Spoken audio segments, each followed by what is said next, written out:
Hello,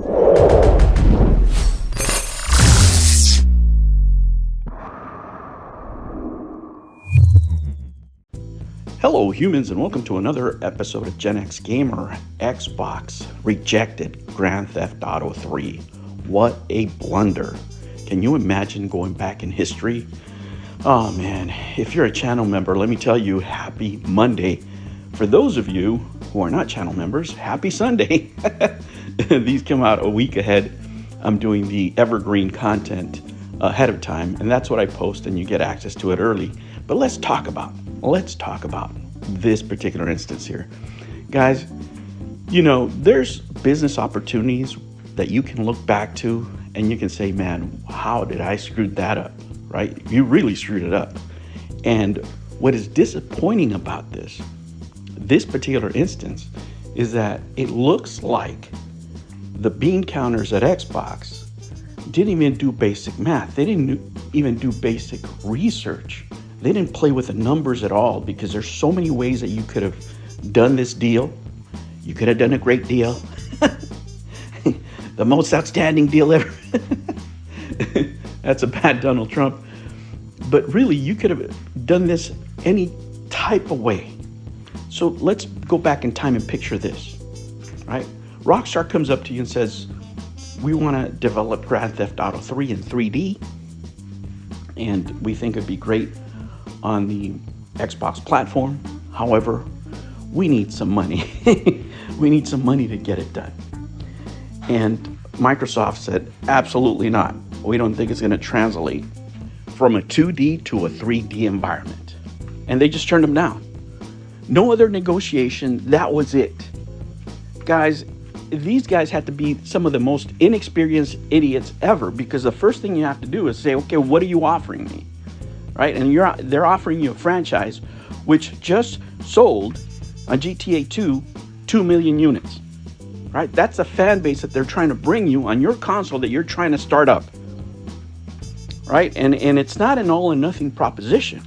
You could have formatted this deal several different ways, and you can say, okay, you know, how much you're looking for.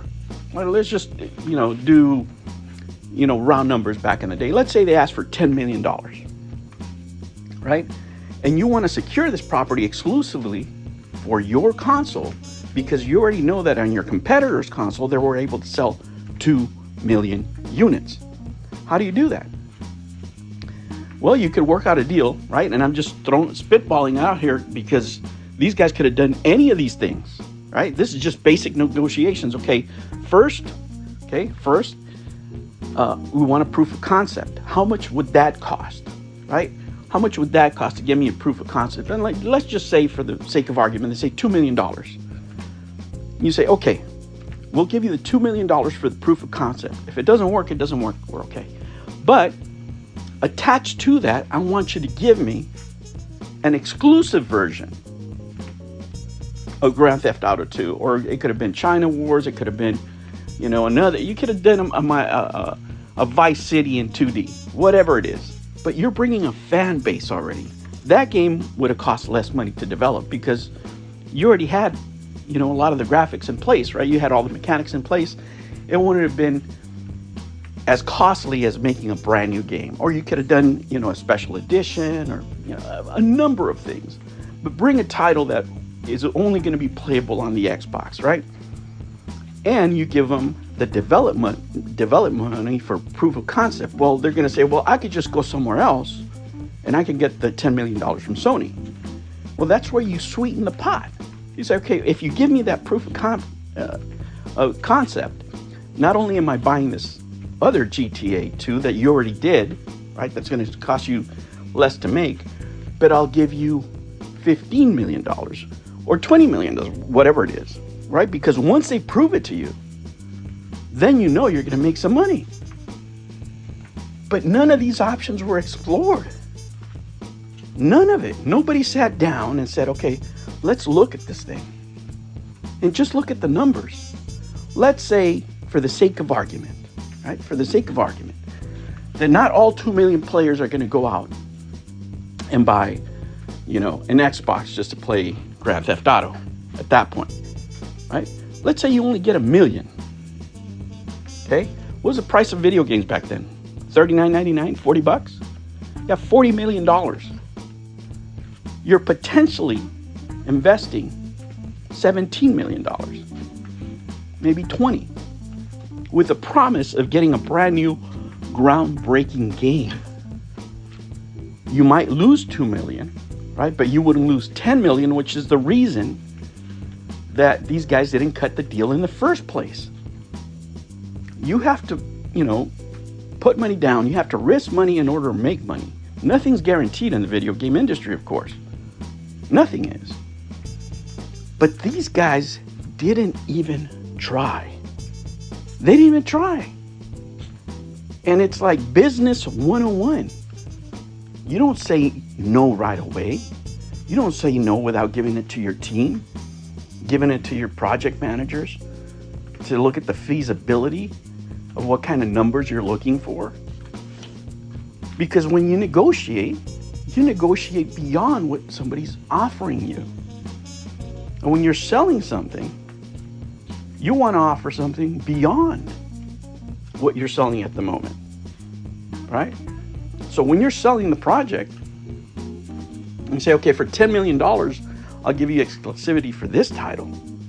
But if you give me 20, eventually, if I give you the proof of concept, then you get exclusive rights or first right of refusal on the sequel. That would have changed Microsoft completely. Completely. Can you imagine playing Grand Theft Auto Online on the Xbox, on the original Xbox? Not just Halo? People would have gone bonkers. It would have been a seismic shift in the industry. Even Nintendo would have been in trouble. Sony would have been in trouble. But here we are, a bunch of what ifs, right? But these are the type of things that happen in business all the time when you're not prepared. When you think that you know when you don't know. Obviously, these guys doing this negotiation didn't know squat, because the titles that they ended up getting were not as good. We can say Fusion Frenzy is not as good as Grand Theft Auto 3. I think that's a pretty safe bet, right? I love Crimson Skies, but if you gave me a choice of back then having Crimson Skies or GTA 3, it's not even a question. But they didn't seize the opportunities. And I think it's a problem to this day that Microsoft owns Xbox, because it's the corporation that sells software, and they look at things in that particular manner, right? In a corporate way that really has stunted the growth of the company ever since that decision and ever since the Xbox One. All right, humans, thank you so much for listening to me. I hope you guys have a great Sunday. Channel members, I hope you have a great Monday. And guys, I will see you on the next one. Make sure you like and subscribe. Tell me what you think. Hey, Xbox has made a lot of blunders, but this is probably one of the biggest. I'll catch you on the next one. Take care. New videos every Monday and Sunday. Thank you for joining me on another episode of the Gen X Gamer. Remember to like and subscribe, click that notification bell, and remember, never ever be afraid to be happy. I'll catch you on the next one. Take care.